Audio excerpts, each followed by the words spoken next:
বাংলাদেশের দক্ষিণ পূর্ব অঞ্চলে অবস্থিত নোয়াখালী জেলা। এটি চট্টগ্রাম বিভাগের অন্তর্ভুক্ত। এই জেলা প্রতিষ্ঠা হয় 1821 সালে। জেলাটির পূর্বের নাম ছিল বলুয়া।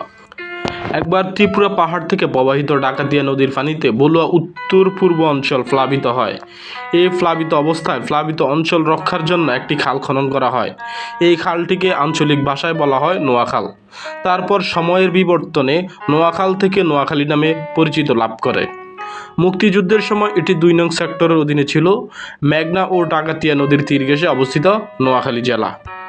এই জেলাটির মোট আয়তন ৪,২০২.৭০ বর্গ কিলোমিটার।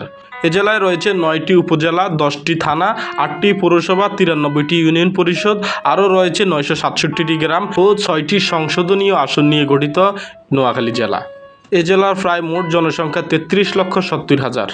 নোয়াখালী জেলার শিক্ষা প্রতিষ্ঠানসমূহ: বিজ্ঞান ও প্রযুক্তি বিশ্ববিদ্যালয় একটি, সরকারি মেডিকেল কলেজ একটি, সরকারি মেডিকেল ট্রেনিং স্কুল একটি, নার্সিং কলেজ সরকারি একটি, রিসার্চ ট্রেনিং ইনস্টিটিউট 2টি, তার মধ্যে একটি সরকারি, টেক্সটাইল ইঞ্জিনিয়ারিং কলেজ একটি সরকারি, পলিটেকনিক্যাল ইনস্টিটিউট একটি বেসরকারি, কলেজ 35টি, তার মধ্যে অন্যতম 8টি সরকারি, মাদ্রাসা 161টি, মাধ্যমিক বিদ্যালয় 289টি, 12টি সরকারি, কারিগরি শিক্ষা প্রতিষ্ঠান 5টি, কৃষি প্রশিক্ষণ কেন্দ্র 2টি, প্রাথমিক বিদ্যালয় 1243টি।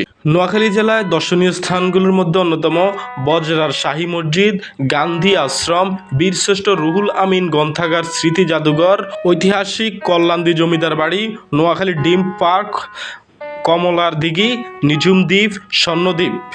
চিকিৎসা ব্যবস্থায় নোয়াখালী জেলায় রয়েছে 20 শয্যা বিশিষ্ট একটি হাসপাতাল, উপজেলা স্বাস্থ্য কমপ্লেক্স 29টি, স্কুল হেলথ ক্লিনিক 2টি, বক্ষব্যাধি ক্লিনিক 1টি।